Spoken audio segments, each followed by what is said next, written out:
I'm the longest guest of Indian government. I haven't seen my country, Tibet.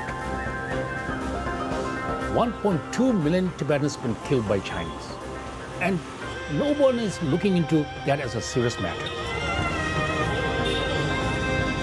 I have lost my husband, lost my mom, lost my dad, and I couldn't see my kids for 9 years. Over 70 years, more suppression, more determination, Tibetan people. We have to be very careful, otherwise my family in Tibet have a face problem. Every Tibetan family goes through this or worse. America will not fight with China in order to liberate Tibet.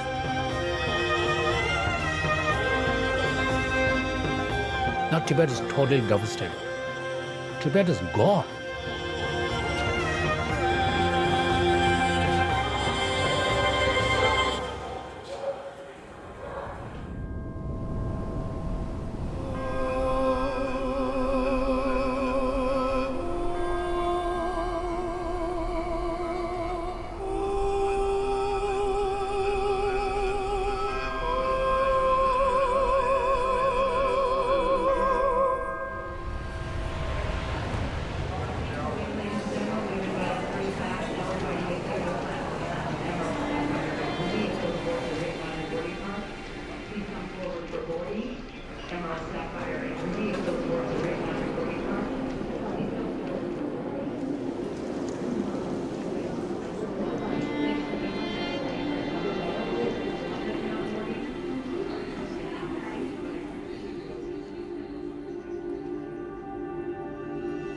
My name is Sonam, and I was born and raised in India to parents that were refugee, escaped Chinese invasion in Tibet in 1959.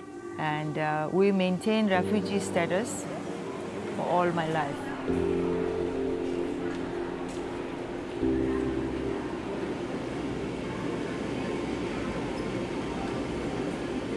It's very difficult in a sense, even though nobody is torturing us or nobody is threatening us or anything, but mentally, you are a refugee.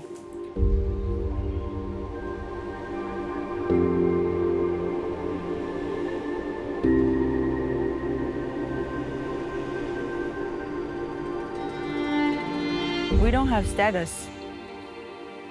Who we are, right? We're not Indian because we're a refugee in India.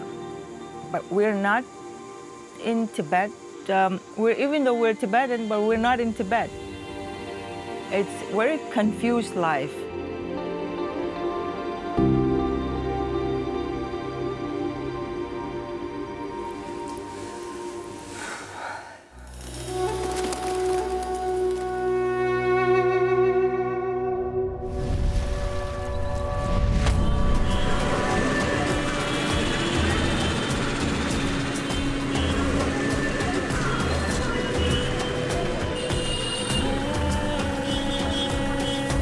India is one of Tibet's closest neighbors and oldest allies. It has given asylum to His Holiness the 14th Dalai Lama, Tibet's spiritual leader, and at least 100,000 Tibetans who now reside in 39 refugee camps across the country. Escaping Chinese invasion, Tibetan refugees keep coming to India through the Himalayan mountains, risking everything for freedom. For over 70 years, a nation in exile has been struggling to find justice and resolution.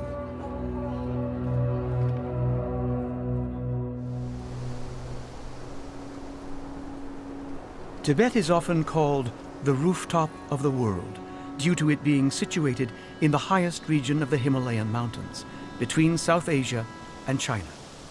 It has always been a legendary kingdom of peace and tranquility.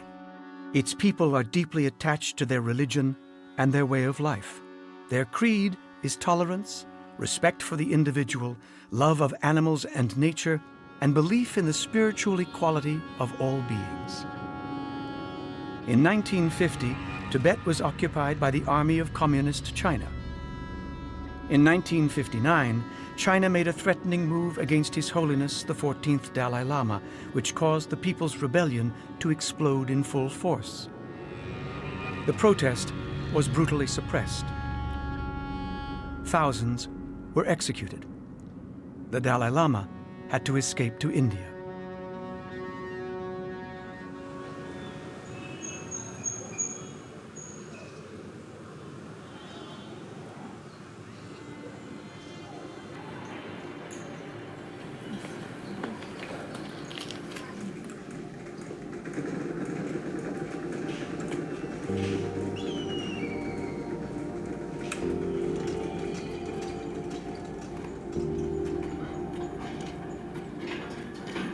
My parents has to flee Tibet because Chinese were, what I understood from my parents is they were going door to door, destroying everybody's property and apparently killing everyone at the same time. So they were scared and just bundled up to few things and just ran away overnight. And then my grandma passed away on the middle of the jungle crossing the mountain. It's not like you cross overnight. It's like weeks and weeks, right, when you are crossing. And at some point they ran out of rations, and because my dad was farmer, he looked for roots. Where is there to dig in some roots that he can boil and eat, right, for survival. And that's how he did, crossing the mountain to India.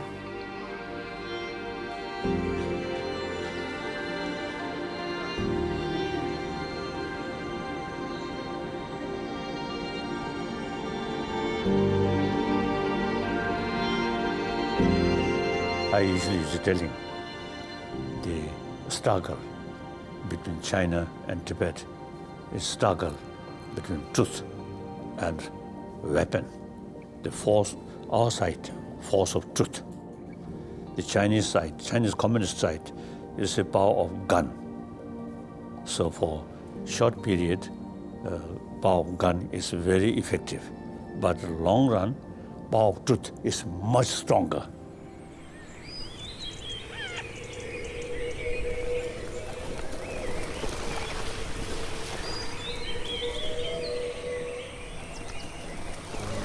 This scenic landscape used to be an uncultured jungle. The Indian government gave this land to the Tibetan refugees so they could start over. The strong community built several settlements with sufficient farms, schools, and monasteries to carry on their identity and culture in exile.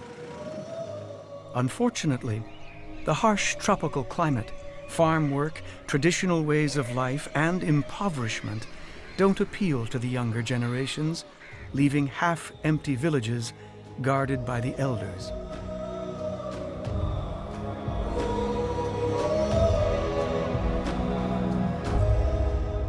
This house has a lot of memory. I was born and raised in here. It just brings me back to my childhood.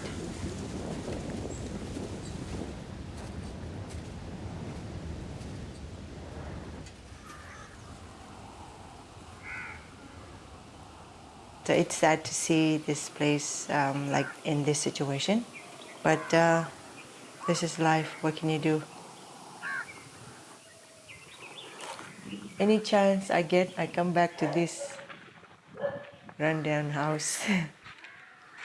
Happy memories. I think I would come back until I turn into ashes.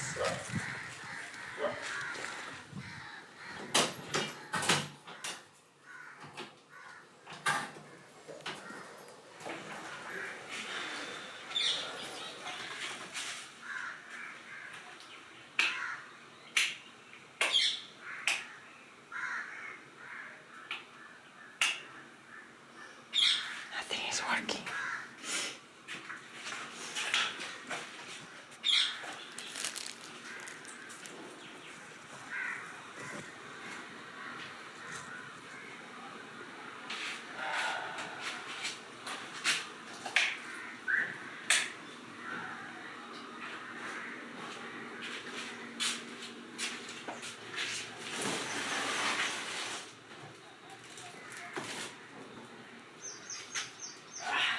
This is it, guys. These are the bed that my father made. And these are the dining table we used to have. See, still solid. And my dad used to make this kind of bed. Very solid wood. Yeah. Oh gosh.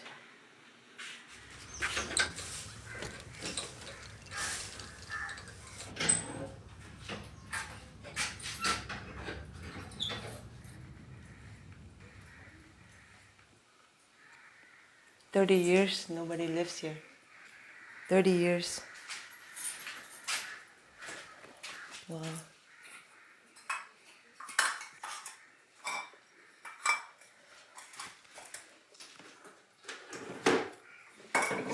My dad made this.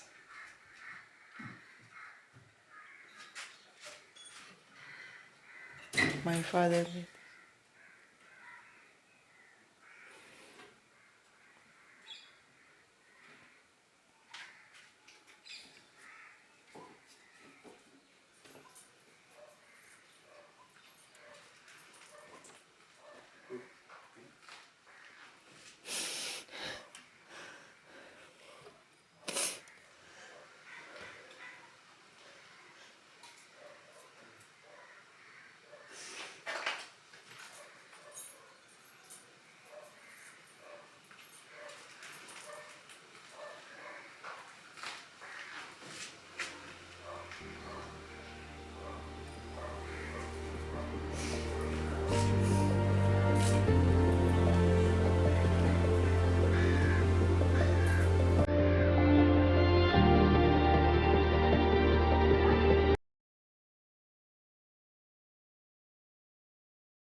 Dharamshala is the hillside city on the edge of the Himalayas in northern India.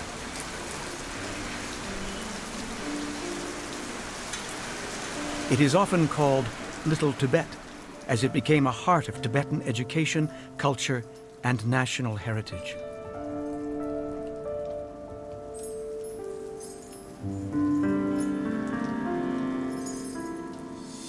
Dharamshala is an official residence of His Holiness the Dalai Lama and the Tibetan government in exile. Unfortunately, Little Tibet is rapidly losing its unique identity.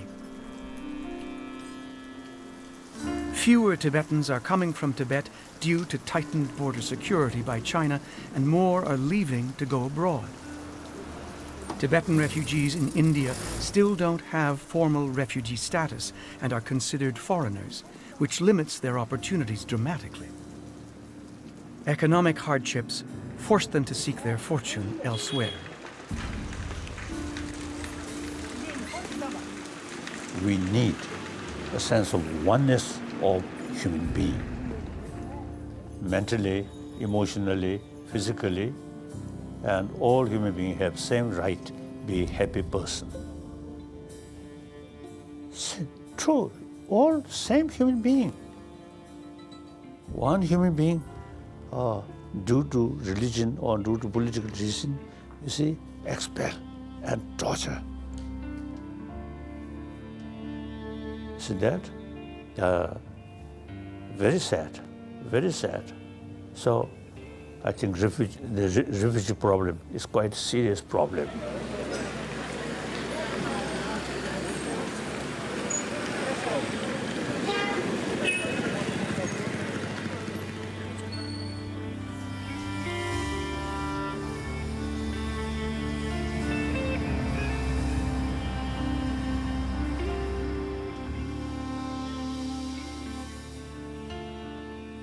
Escaping Tibetan refugees brought with them the most precious things from home that they could carry: More than 100,000 precious Tibetan manuscripts, ancient history books, and legal documents were saved and are now being carefully kept at the Library of Tibetan Works and Archives in Dharamshala.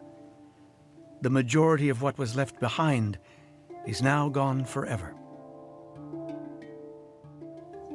Now today, Tibet, you see, occupied by Chinese communists, very aggressively they try their best to eliminate Tibetan unique cultural heritage.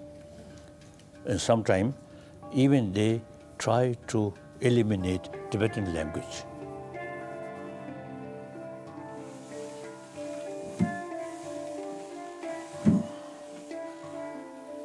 This is the words of Buddha, one of the sutra texts, which is called in Sanskrit Ari Ashtasri Saka Panchaparamita, and in Tibetan title Phagpa Sherabki Parudu Chimba Getongpa, and in English the Sutra of Perfection of Wisdom.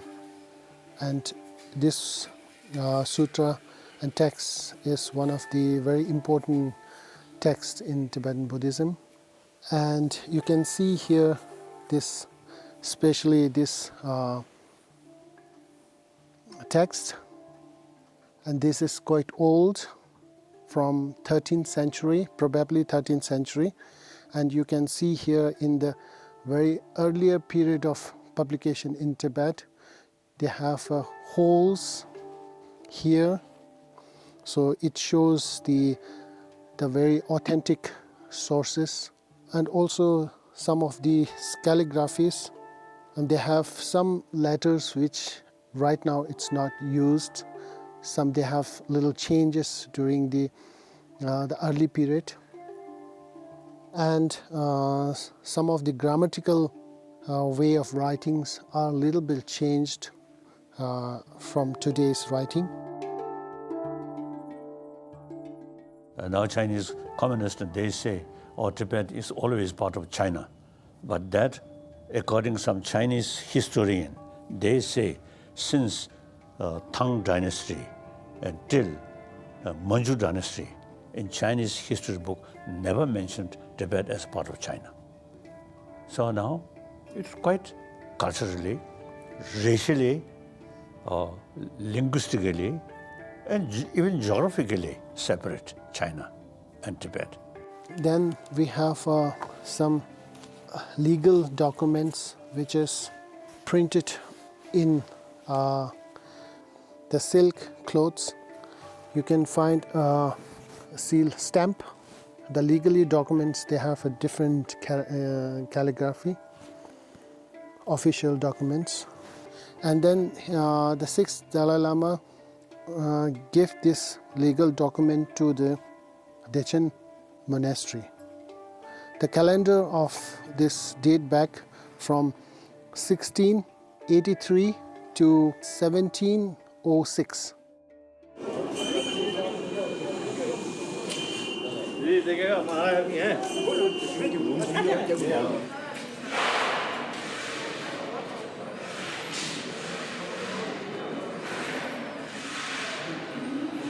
I met a very old lady in Dharamsala. She was resting after the lingor.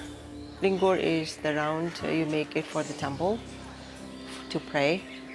I went to see her. I sat next to her and we were chatting. Instantaneously, I feel connected to her. It reminded me of my own mother. And then when she was telling me her own story, she's old now, she don't have any kids. But thank God to Dalai Lama's sister, Jeju Pemala, she have helped her to put it in a retirement home. So she is looked after now, and she's very happy and grateful for that. But why I'm bringing this up is Tibetan situation, especially with now aging community, older people are still struggling.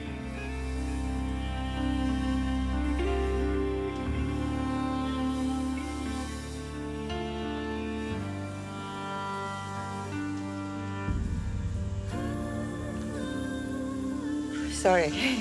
I'm seeing my parents. I'm going back to how my parents struggle. I think kids don't get share of the land to as a farmer. I think the older people. So we only have 3 acres, but that's more than enough for my father to live on. So we all live on the crop that we have worked on in the field. That's how my parents raise all the kids. And that's how we survive. And when we go to school, we have 2 months holiday in summertime.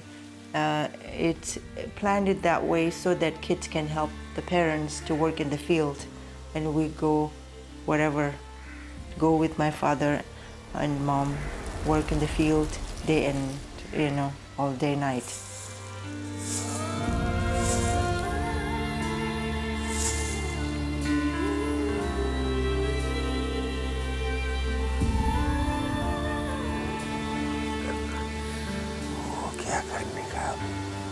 I remember your father very well.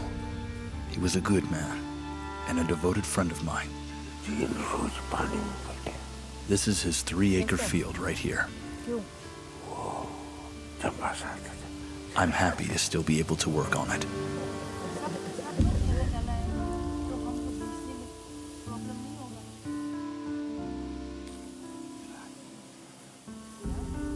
उन्होंने बोला कि दोबारा आ जाओ इसलिए नहीं होता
As far as I remember, all my life, my mother and father, they always say, one day we're going back. So he always maintained that small house. Our house looks the most simplest one because he always thought we will go back. Why we get a loan and build a house when we're not gonna live here? And didn't happen. So my parents passed away in India, without seeing Tibet become freedom.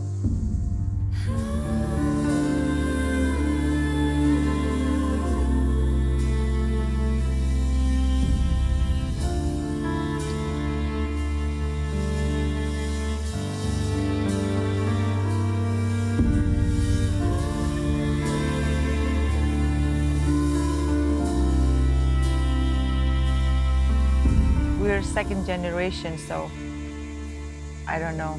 I don't see myself seeing Tibet free, but we are working on hoping that we will get Tibet back one day.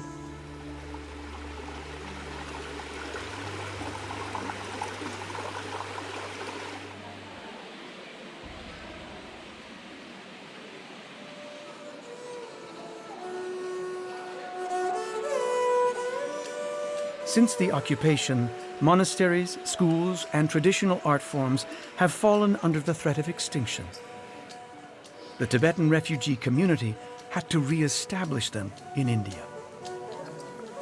The Tibetan Buddhist craft of tanka is religious painting on fabric, usually depicting a Buddhist deity, scene, or mandala.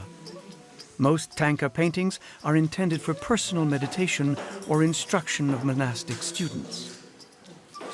It takes many years for apprentices to perfect the art of tanka. Masters used to pass on their knowledge from generation to generation.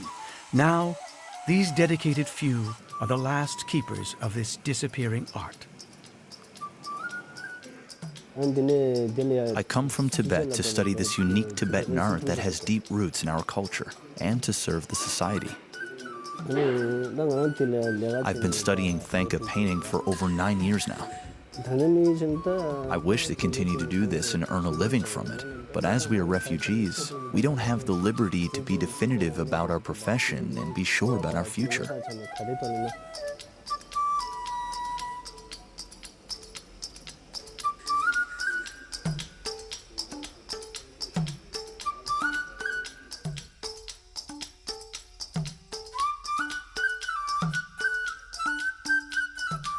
My commitment regarding Tibet is firstly preserve Tibetan cultural heritage, including Tibetan language.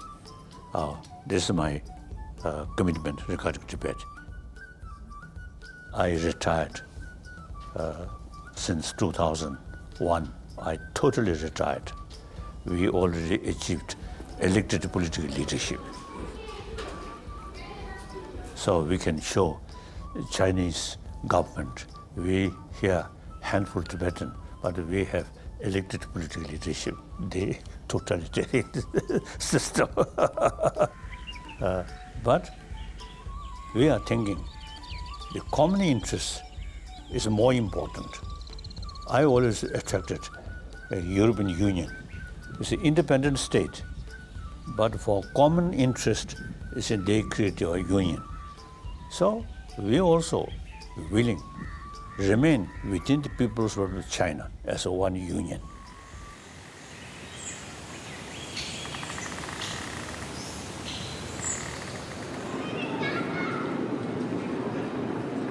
Thank you for your patience, ladies and gentlemen. We are now boarding all passengers and all rows.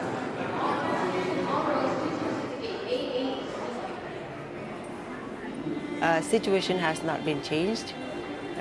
As you can see, it's pretty much, it is what it is. And if I haven't left this place, I wouldn't be able to give my children a better education, better life than what I've been through as a refugee in India. This is just my story, and every different Tibetan like me are going through the same hardship in here. So that's why we have Tibetans refugee in all over the world looking for a better life. And they work hard. I know that nobody is on the street begging, and that's how Tibetan people are. They are hardworking, honest people.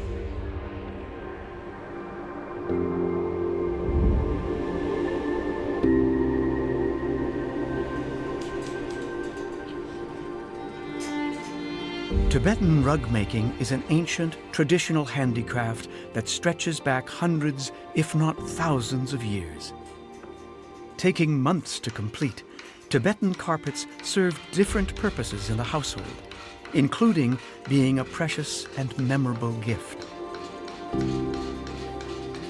A unique hand-woven technique, high-quality wool, and exclusive design set Tibetan carpets apart from all the others and gives them a great value. They say that each Tibetan carpet is unique, just like a human life. Every loop represents a tangle of events and the decisions that we make.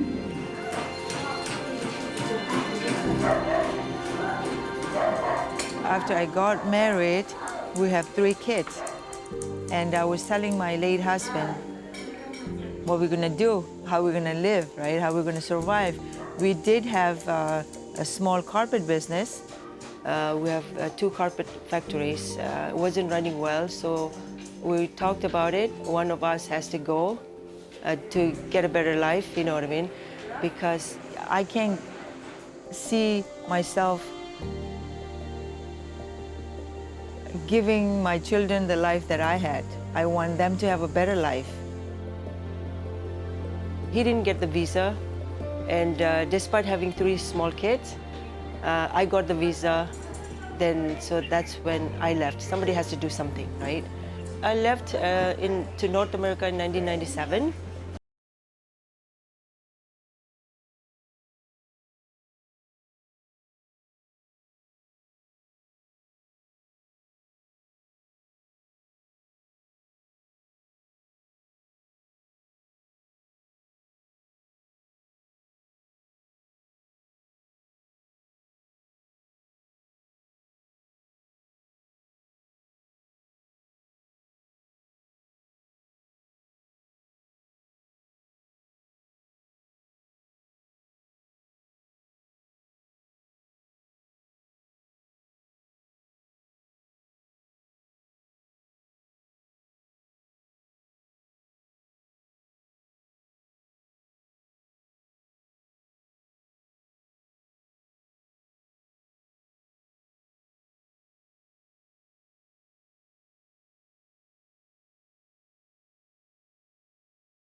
Originally, when we come to India as a refugee, emotionally we feel this is the original, the place of all our knowledge.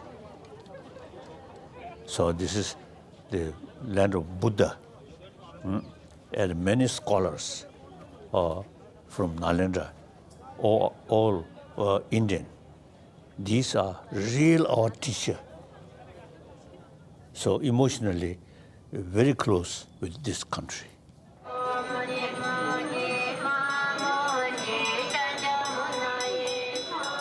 Buddhism was introduced to Tibet around the 8th century. The Tibetan Emperor Trisong Detsen invited one of the top Indian scholars, Shantarakshita, who brought the teaching of the Nalanda tradition to Tibet. Nalanda Monastery is well known for its philosophical and logical approach to studying and practicing Buddha Dharma. Therefore, Tibetan Buddhism is the pure lineage of the Nalanda Monastery tradition in India. Nalanda tradition, not just prayer or ritual, but serious study, 20, 30 years study. So then, I think Tibetan cultural heritage is based on this knowledge. So Tibetan culture, we can say culture of compassion, culture of non-violence. That brings the Tibetan identity, and Tibetan strong spirit also come from this knowledge.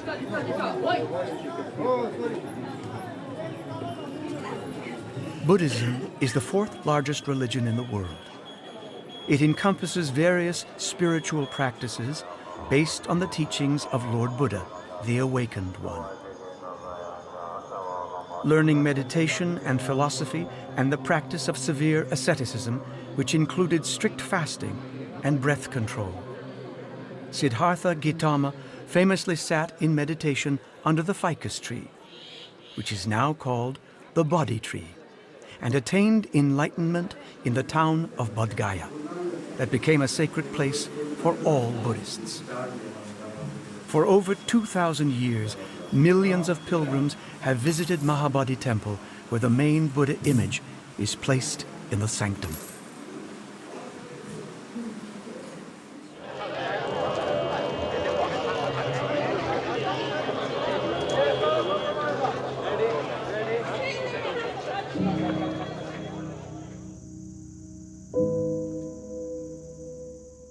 When I lived and worked in New York City, I suffered the loss of my mother, my father, and my husband.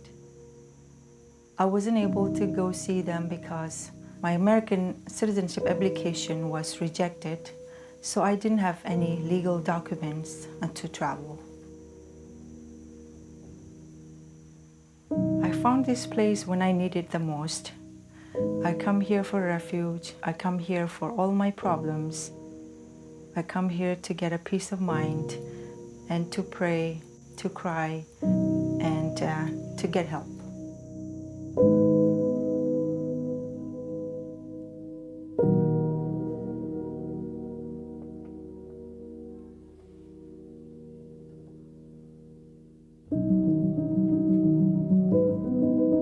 I come here to light butter lamps to my late mother, father, and husband. I feel like this is the place where I connect to all my people who are gone from this life. This place brings me closer to everyone that I'm missing.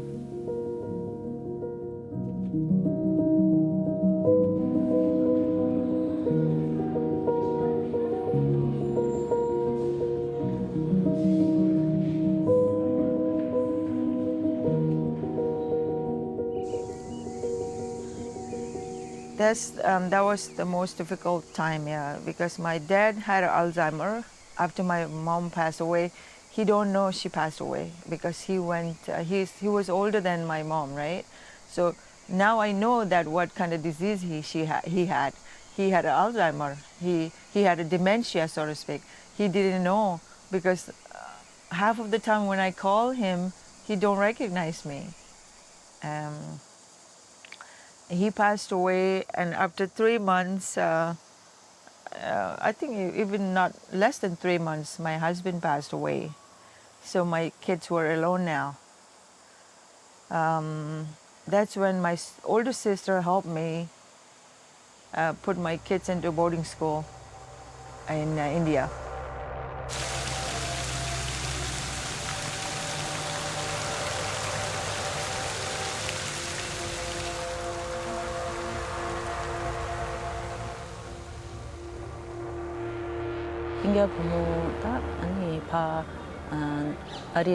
My younger sister, Sonam, went to the foreign country.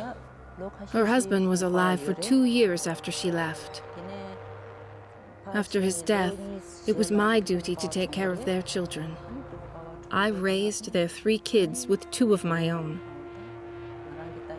As my children were already attending a boarding school in Dharamsala, I helped to enroll Sonam's kids there as well.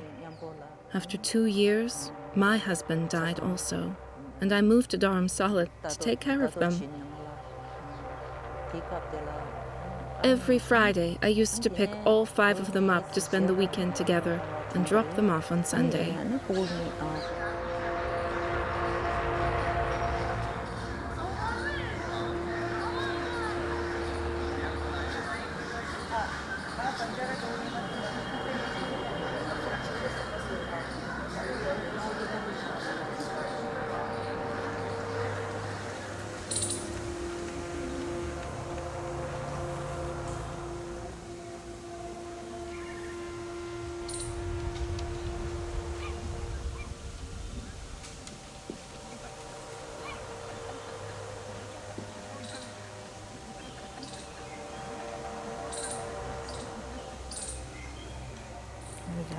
Muigira ngi party mangbuching nyardo mugi ni hakumas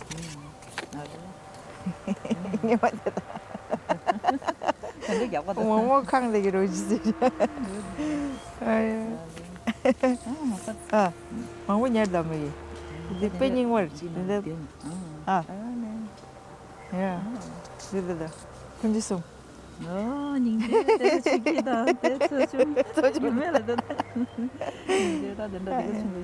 apa nih? Apa dede dah?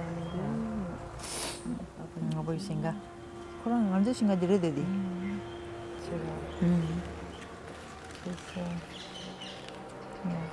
Deh, gimana sih ini? Kumbaya. Iya. Sigar kumbaya jam dera. 시기 있는데 안 되던데.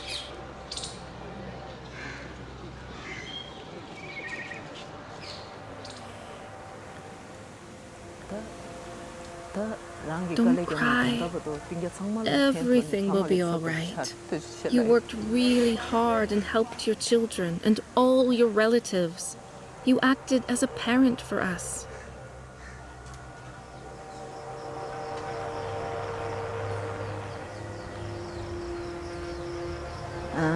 I was a single mother raising 5 children. It was too much. Now when I think about it, I wonder how I managed it all. Even with all the problems, I always kept in mind that the children were with me and they were obedient. As I raised them, I do miss them a lot now when we are apart.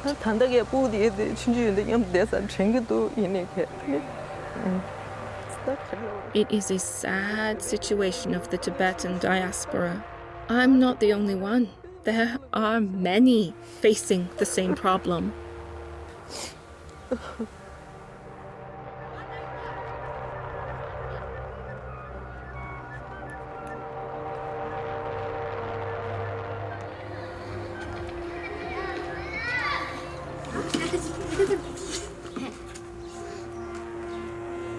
Boarding school sounds difficult, but my kids, at least they know that I am here for them. They know that one day I will pick them up. The little one, even I don't think that she remembers my face.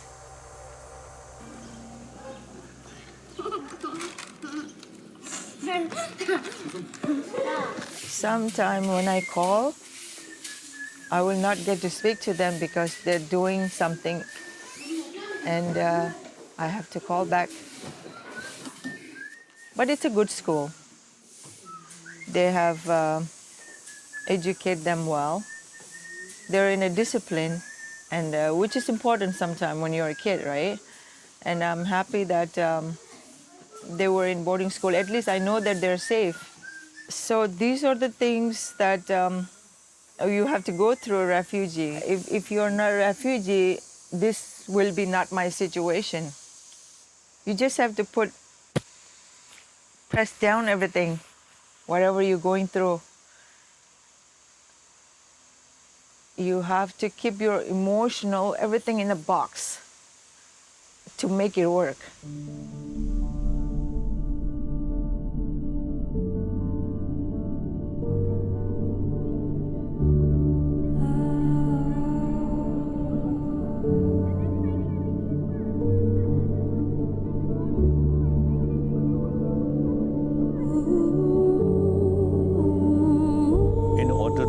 Tibetan issue alive. They raise Tibetan issue at UN, not much effective. Important is young Tibetans should get good education, including study about Tibetan language and Tibetan, especially because of the cultural heritage. So this Tibetan school, they also now study Buddhist logic, Buddhist psychology, or these things. So that's way to keep Tibetan culture, rich culture, alive.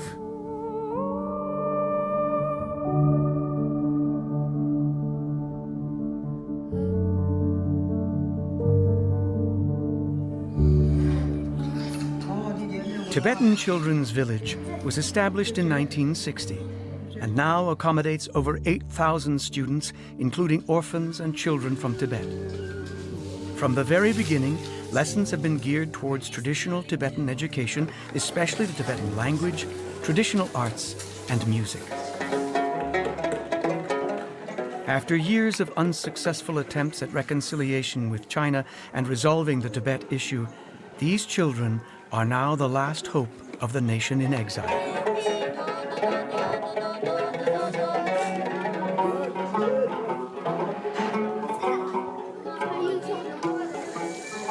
Current situation is even got worse in terms of freedom. Tibetan children in Tibet, they are deprived of, learning about Tibetan culture, language. They are imposing more and more restrictions, and they are trying to teach more of the Chinese thoughts and culture, their own language. And therefore, it is causing a great concern.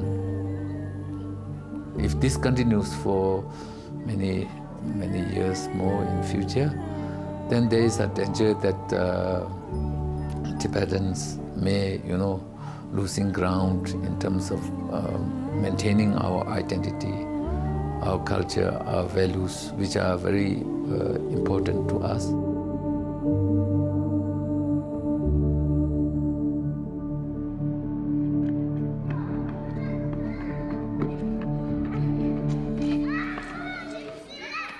I myself is also from Tibet. I left Tibet in 1980s.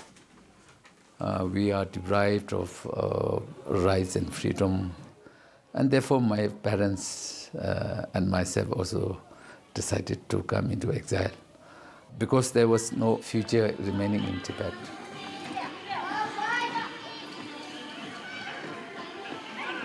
After waves of genocide since the annexation, now Tibet faces ecocide.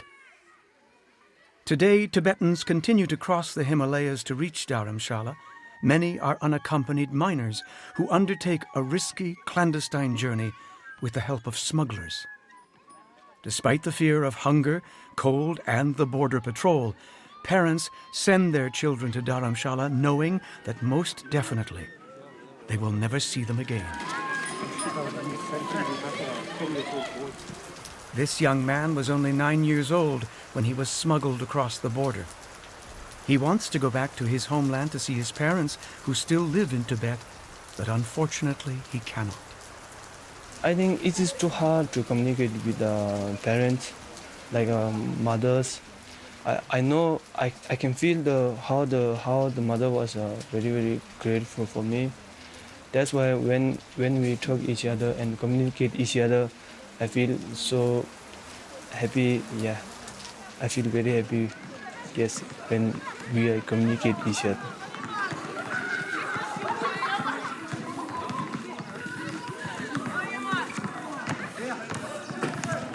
The hope is never lost.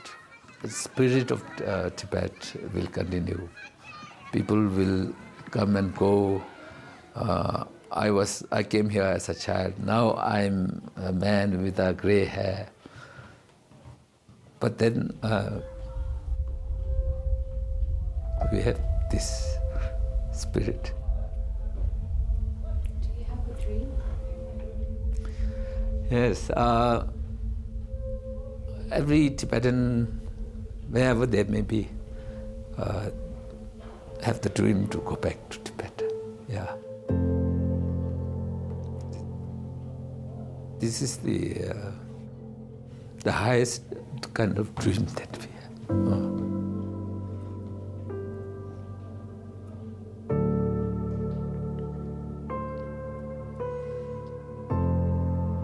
And then, apart from that, the dream here in the school is to, to make our children better human being. So, with that dream, I think there is a greater hope, and the course of Tibet will continue until our dreams come true.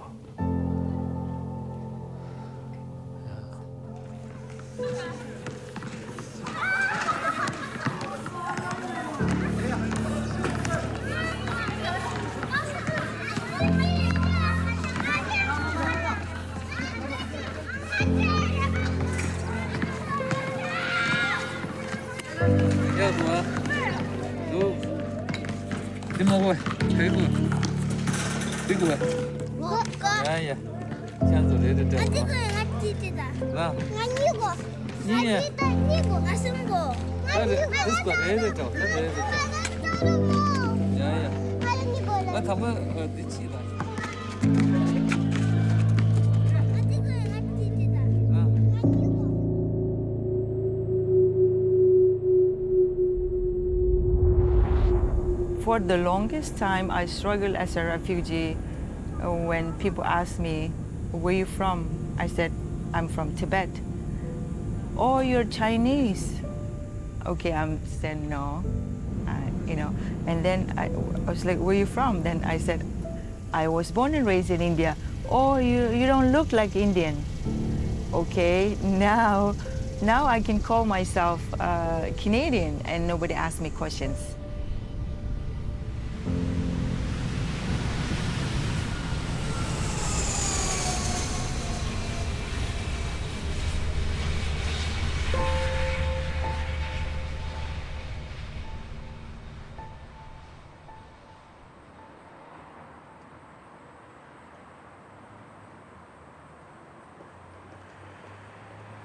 I think all refugees go through the same hardships because wherever they go, they have to start from zero up.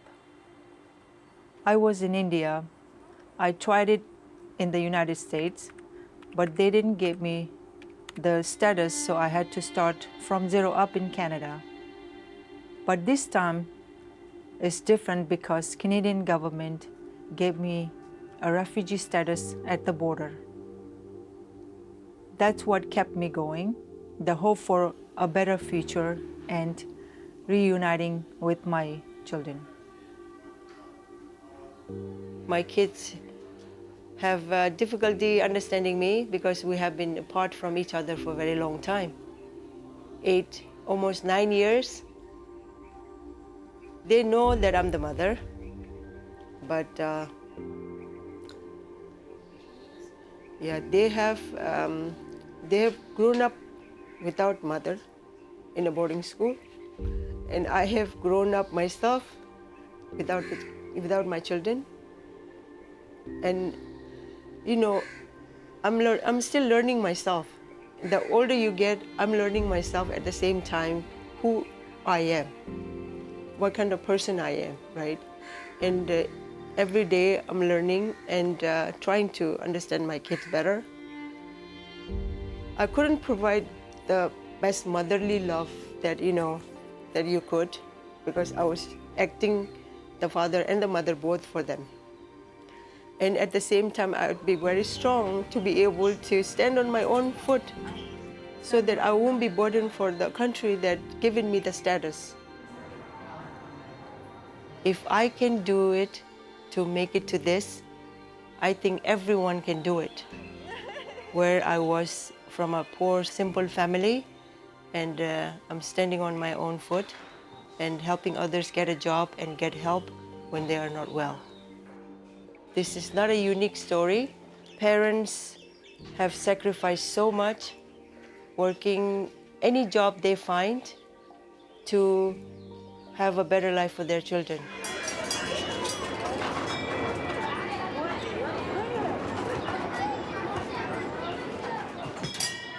The Tibetan Canadian Cultural Centre was established by Tibetan Canadians to preserve, foster, and share the Tibetan cultural values of compassion, peace, and harmony with their fellow Canadians.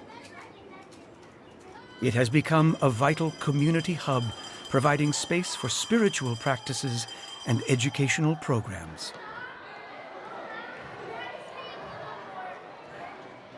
I talk to each one of them every morning and every evening when they go home. Ask them, are you been behaving? Are you studying properly? Don't lose your identity. You are Tibetan. You cannot forget who you are, where you come from.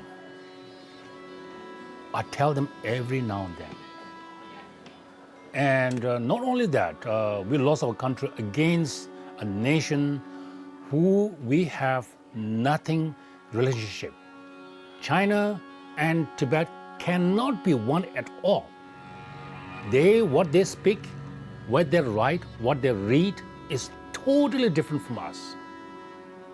Population in Tibet is 3:1. Chinese 3, 1 is Tibetan. That's how they try to wipe out the Tibetan generations. His Holiness the Dalai Lama has been trying best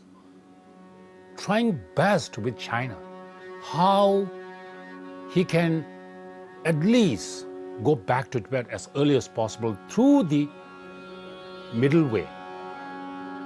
He has asked long time ago, we don't need independence. We'll live like Hong Kong. But Chinese are not listening for that. It's very sad. Because we got also something to contribute to this whole world. And Chinese are not giving us any chances. They're waiting His Holiness to die. But His Holiness the Dalai Lama said he's going to live at least around 110 years old. He is our God. He is our leader. He is our parents. He is everything for us, we Tibetans.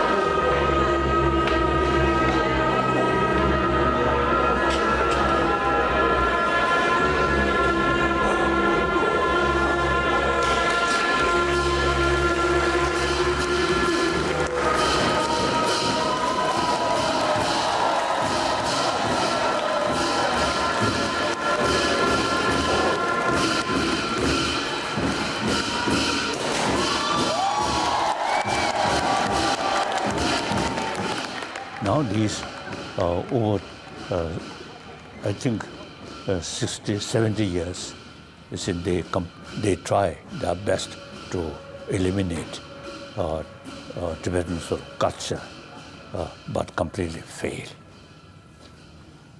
So Tibetan spirit very strong. I think you can see small handful Tibetan refugee here. They kept, you see, 1,000-year-old knowledge. And then young children, new generation, you see, they also, you see, kept strong feeling being Tibetan spirit, and including those Tibetan in Canada, settled in Canada, in America, in Europe, they all, you see, kept Tibetan spirit.